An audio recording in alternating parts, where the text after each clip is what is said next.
하나님 말씀은 출애굽기 23장 4절부터 9절까지 보겠습니다. 교독하겠습니다.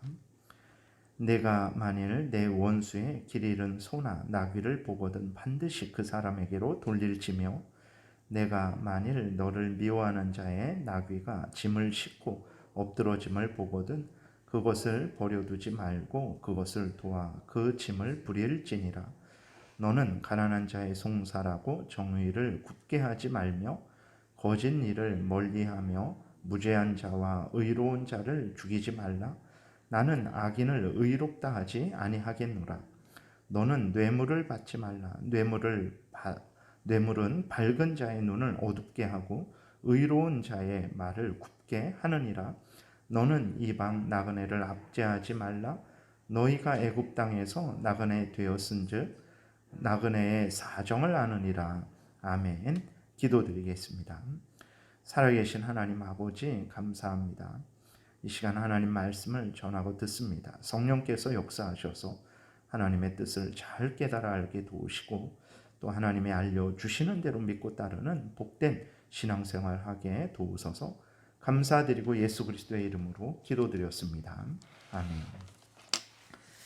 4절과 5절을 보게 되면은 내가 만일 내 원수의 길 잃은 소나 나귀를 보거든 반드시 그 사람에게로 돌릴지며 내가 만일 너를 미워하는 자의 나귀가 짐을 싣고 엎드러짐을 보거든 그것을 버려두지 말고 그것을 도와 그 짐을 부릴지니라. 이렇게 기록이 되어 있습니다. 오늘 본문을 통해서 하나님은 하나님의 백성들이 그 원수들에 대해서 또 자기를 미워하는 자들에 대해서 단순히 복수하지 않는 것에서 멈추는 것이 아니고 그 원수들, 나의 원수, 또 나를 미워하는 그러한 자들에 대해서 그러한 자들의 악의 일을 친절로서 극복해야 함을 우리에게 말씀하고 있는 것입니다.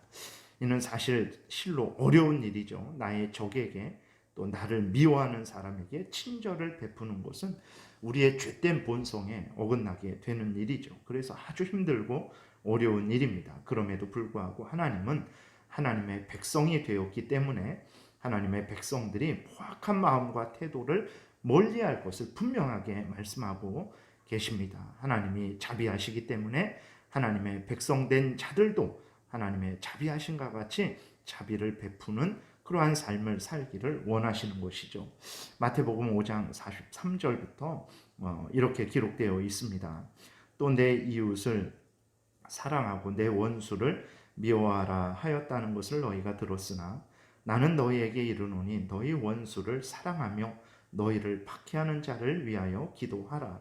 이같이 한즉 하늘에 계신 너희 아버지의 아들이 되리니 이는 하나님이 그 해를 악인과 선인에게 비추시며 비를 의로운 자와 불의한 자에게 내려 주심이라. 너희가 너희를 사랑하는 자를 사랑하면 무슨 상이 있으리요? 세리도 이와 같이 아니하느냐? 또 너희가 너희 형제에게만 무난하면 남보다 더하는 것이 무엇이냐? 이방인들도 이같이 아니하느냐? 그러므로 하늘에 계신 너희 아버지의 온전하심과 같이 너희도 온전하라. 이렇게 하나님이 말씀을 하셨어요. 그래서 하나님의 뜻, 우리를 향한 하나님의 자녀된 우리들을 향한 하나님의 뜻은 우리의 원수에게도 우리를 미워하는 사람에게도 하나님이 그 악인과 선인에게 햇빛과 비를 내려주는 것처럼 그렇게 친절을 베푸는 것이라는 것을 우리가 분명하게 기억해야 되겠습니다. 구약의 그러한 하나님의 율법을 아주 무서운 율법으로 아주 그 냉정한 율법으로 생각을 하는데 절대 그렇지 않습니다. 그 율법의 핵심 하나님의 우리에게 주신 도덕법 10계명, 그 다음에 의식법, 제사법, 그 다음에 이스라엘의 오늘 우리가 살펴보고 있는 시민법, 국가법, 그 모든 하나님의 법의 핵심은 무엇이냐면 하나님을 사랑하고 이웃을 사랑하라 라는 것임을 우리가 분명히 기억을 해야 됩니다.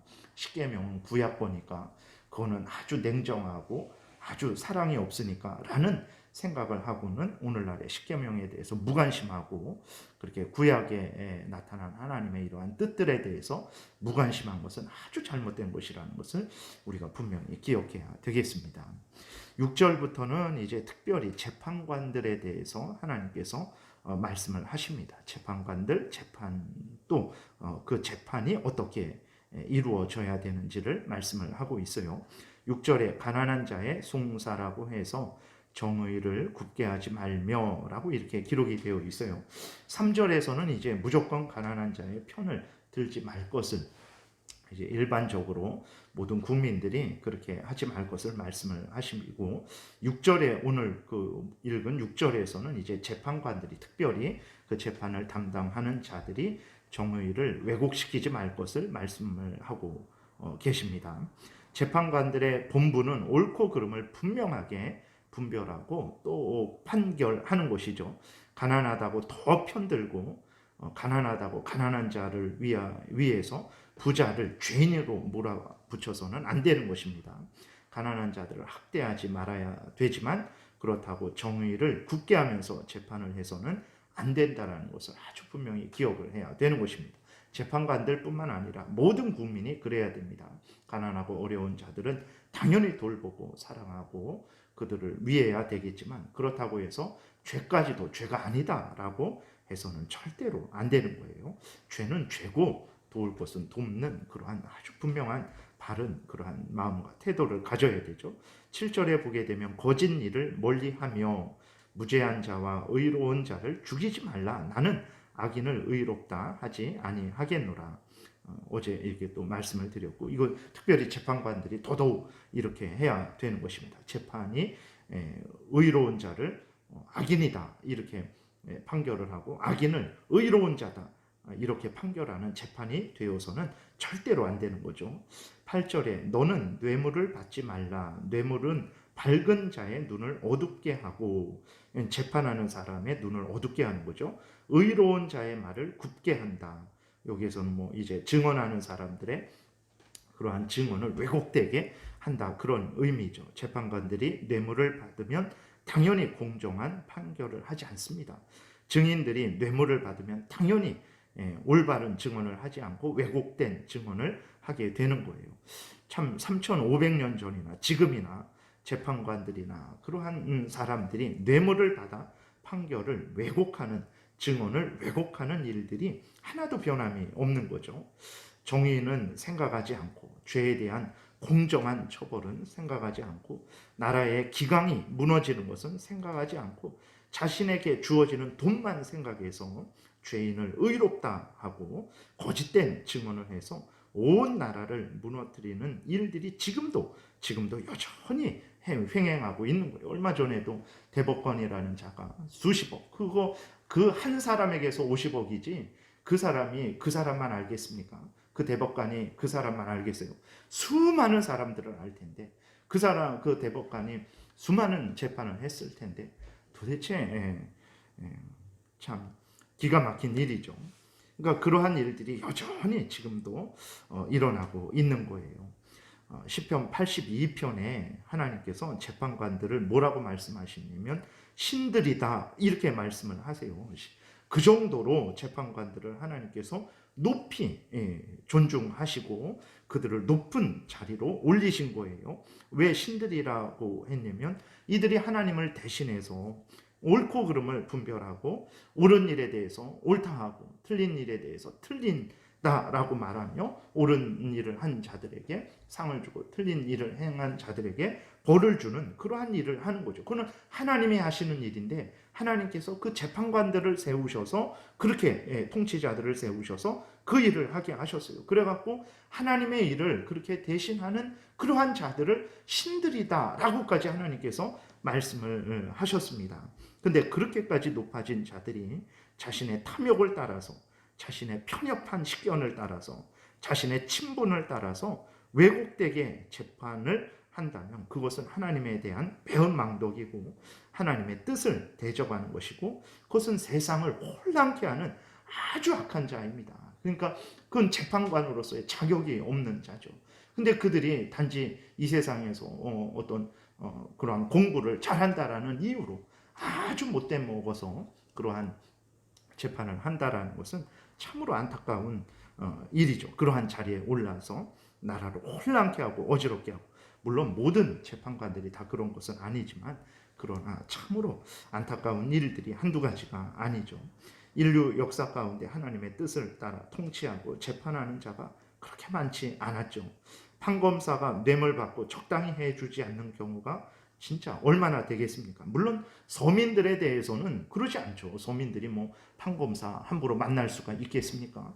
뭐 판검사랑 뭐 이야기를 사적으로 이야기를 할 수 있겠습니까? 그럴 수 없죠. 그러니까 아마 서민들의 뭐 그러한 사건에 대해서는 정말 그 자기들이 옳게 행하겠죠. 그러나 여야를 막론하고 유력 정치인이나 재계의 거물들의 그러한 재판을 행할 때에 그 판검사들이 그들과 연결이 안 되겠습니까? 뭐 직접 연결이 되든 한 달이 걸쳐서 연결이 되든 정말 자기가 먼저 어떻게 하겠다 얘기하든 아니면 청탁을 받든 그런 일이 없겠습니까? 그들과 아무런 연관 없이 판결만 하는 그러한 재판관들이 있겠습니까? 거의 얼마나 되겠습니까? 서민들에 대해서는 물론 그렇게 하겠죠. 만나달라 그래도 만나주지 않겠죠. 그러나 유력 정치인이나 그러한 재계의 그러한 거물들에 대해서 그들이 그렇게까지 하겠습니까? 안타까운 일이죠. 재판관들은 참 이렇게 예전에도 그렇고 지금도 정말 그들이 얼마나 중요한 자리에 있다라는 것을 기억을 해야 됩니다. 특별히 그리스도인 재판관들이 그것을 보여줘야 돼요.